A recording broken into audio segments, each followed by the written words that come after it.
Everyone, welcome to another episode of Talk Data to Me. This time we've got Sizwe Gwala joining us. Sizwe, how are you doing? I'm good. And you, Craig, how are you? Yeah, always good, thanks. So Sizwe is a regular contributor to our Data Roundup newsletter. He's going to do an article every month.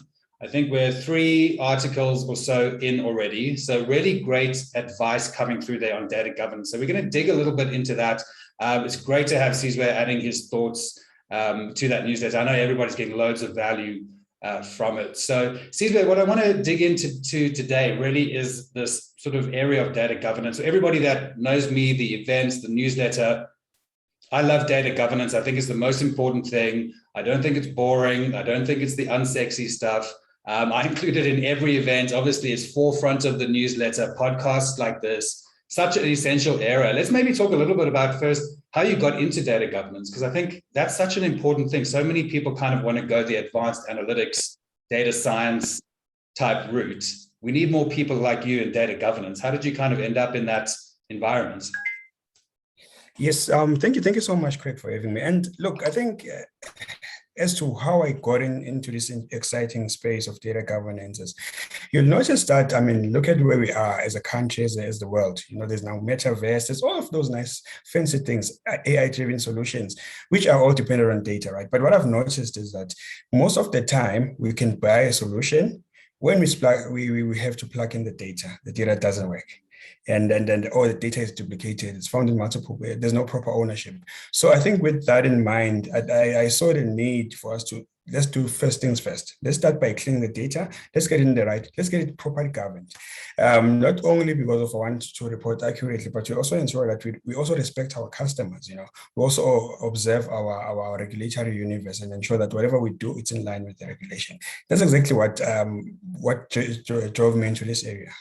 All right, perfect. Good stuff. So anybody listening that's kind of maybe just starting their data career, definitely listen to this. Think about the data governance side. I think it's becoming even more important as we move to the world of AI, machine learning, all these sorts of things. Obviously, the cybersecurity side of it and data privacy protection, also massive at the moment. So definitely take a leaf out of Sizwe's book. Have a look at that. Obviously, look at DARMA, CDMP, certifications, all those sorts of things. I think there's a massive need for it in the world. So you currently moved now 6 months into a role, head of data governance in ABSA Group Compliance. Now, like I said just before we started, that's almost like double data governance, right? Like, in the compliance function, doing data governance in compliance. I mean, that's some pretty serious work. Maybe talk us through your role within that environment and what role data governance plays in ensuring compliance within the group.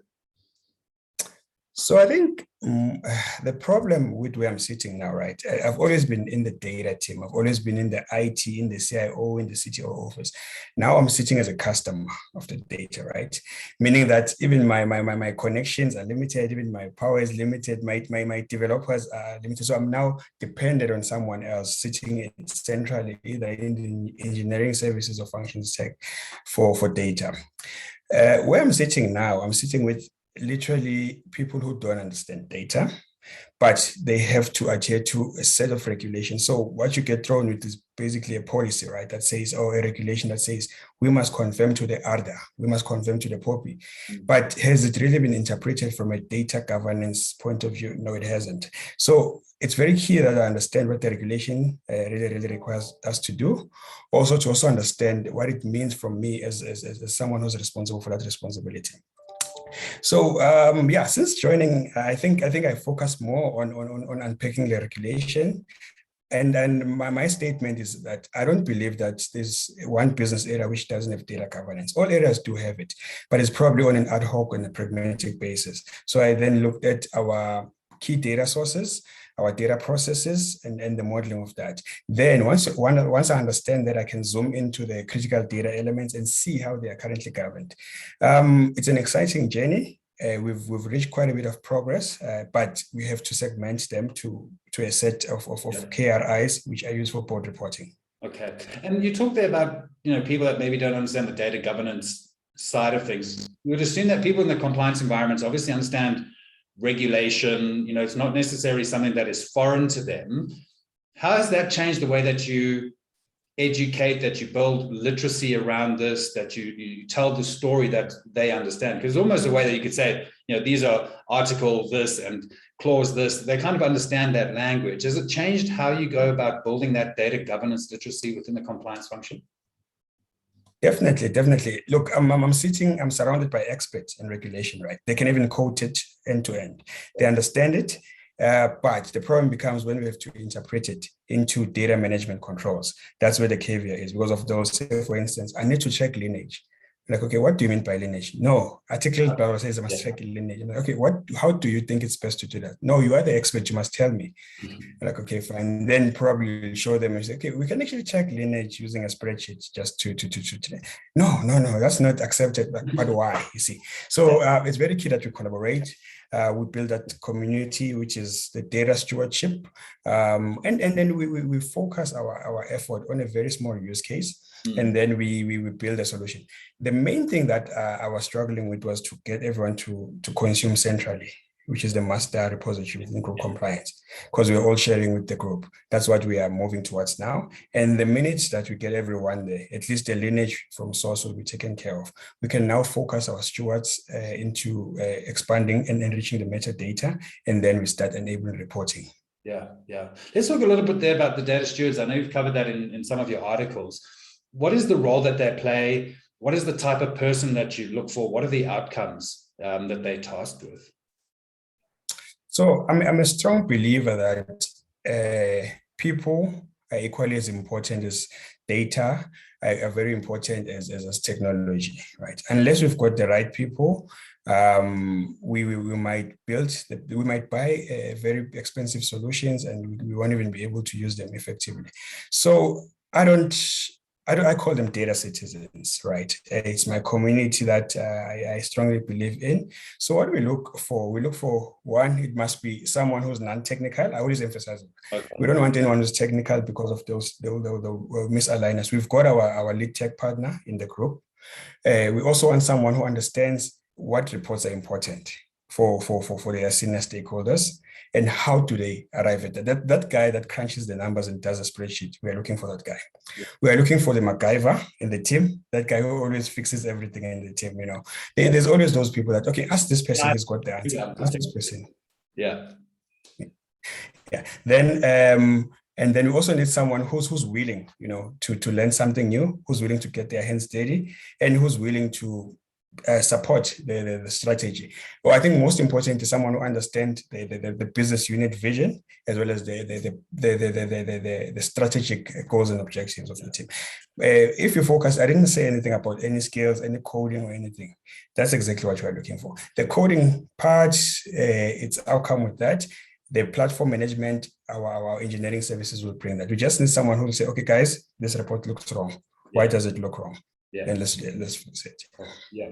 And have you noticed through that phase of building up data stewards within the organization that people who are not in that role are kind of starting to take notice, maybe putting their hands up saying, that seems really interesting. I don't have to be super technical. I don't have to be able to code. I understand the strategic side of the business and the value this will add. How do I become a data steward? Sort of gaining notoriety. Yes, we do. And how we've done it is we obviously, following the top-down approach, we'll go through the business unit head as the data owner, and we'll ask them to suggest names. But we'll also tell them, like, look, guys, we've got this community that we are it's open to everyone that wants to join. It's still early for us to launch that at this stage, but previously we'll have what we call the data side chats or data coffee chats, where we'll meet once a month to discuss data in a practical sense. So how we'll do it, we'll probably get one executive to give us a problem and tell us the impact of the problem. Then we will try to be quiet as a data team and ask the guys, how do we solve for this problem using data? Then you'll find more and more people getting interested. And if people are willing, interested in formalizing their qualifications, even better. We can motivate if there's budget available. If not, our team is open. You can come and be seconded to the team, or you can also bring in your data problems from your area, then you can solve them. All right, perfect. That's good. All right, let's move on a little bit from that. I want to maybe just quiz you a little bit around, what do you think the future of data governance is? You talked earlier about things like metaverse and kind of moving into this really virtual environment, cyber environment. Where do you see the role of data governance or the field of data governance heading over time? I know you're a student of data governance, so I'm sure you've been thinking about this, but if you were a futurist for data governance, what do you think some of the future trends are? I think really the perception that data governance, it's policies, it's regulations, and it's a tick box exercises like a policeman. That definitely starting to fade away. I don't believe in data governance, governing data for the sake of it. I govern for a purpose. So I think if we can all agree that you need to govern data for a purpose, then the purpose of governing data changes as we transverse, as we move as a business. Now I mean, look at the past 2 years, right? There's quite a number of terabytes, even zettabytes of data that we've gathered. The governing, the cleaning up of that data is going to be different to how we've done it historically. So now we need to have our solutions deployed at the data sources, in the integration layer, be it the data warehouse or the data lake, or whatever it is that we are using, and ultimately when we are consuming the data.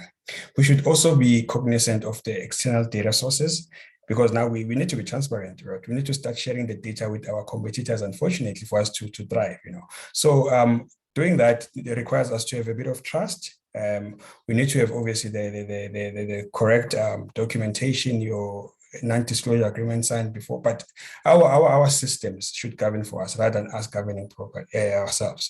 Stewards are still key, but the data stewards will only focus mainly on the management component of the data. The minute the data loses our ecosystem, we normally don't keep track of what is happening there. But if we can have a solution with like an API that can even check what happens with the data once it leaves our ecosystem, then definitely, right? We also need to deploy AI-driven solutions. The robots or algorithms should be able to detect if our data is going in the direction that we haven't agreed on with whoever the consumer of the data is. So metaverse, very interesting, and there is different rules. It's easy to get away with quite a lot of data mismanagement, but equally so, you can even get into trouble if your data get into the wrong places. Yeah. Cool. I was actually going to ask about your thoughts on the role of AI to a degree, but I guess the role of automation in the data governance, data management, data quality space. I mean, it's something that, as you say, there's so much more data coming through a business generating more and more and more. To kind of expect this to be a manual cleaning, governing, management process is probably unfeasible over time as things grow. Have you seen a sort of a growth in the amount of automation used to manage these things based on like machine learning, rules-based decisions, etc.? Not necessarily. Most of the solutions which we see in the market, in the industry, they're mainly looking at showing value of data, the AI, the robotics, and the BIs, right? However, with data management, what I've seen is, or rather data governance it's the data privacy component, which is getting quite a lot of attention, and the data security. But if you look at the entire body of knowledge, it's just one domain that we're focusing on. But that one, definitely, there's a lot of poor PR solutions, GDPR solutions, which some of them we've already deployed in the organization. But to measure data quality, for instance, yes, there might be a DQ tool, but it still requires a data steward to come and crunch the algorithm for the rules. Also, I think maybe that's where we are. From a security and a privacy point of view, yes, we're far advanced, but from a actual data management, that is your metadata, data cataloging, and data lineage, we are still lagging behind a bit. All right, perfect. And maybe, Sizwe, just in closing, if you can maybe share 2 or 3 tips for building data governance within an organization, maybe things that you wish you had done in the past or things that you've kind of figured out over time. What are the 2 or 3 things that you'd give people as a takeaway who are listening to this? All right. I think it's very key that as you join in, as you start as a data governor, always humble yourself and respect. As I did say when I was opening that, there's always data governance. It's just that progress is not structured according to a framework that you are bringing in. Acknowledge that, respect that, and rather than proposing solutions, rather ask for advisors and collaborate, right? Those MacGyvers are very important. And then it's very key because of those, the existing MI or BI guys, they'll be able to tell you why are they still trusting on their spreadsheet. So it's very important to do that. And two, also very, very key for you to just get a senior buy-in. If possible, if you can have an executive sponsor, it's not that easy, but just try to take a top-down approach, but do not use what's the carrot of the sticks. Still doing a carrot, but starting from the top downwards. That is, prioritize data literacy from the onset, so that your executives can understand what you are saying and the direction that you intend moving the organization to.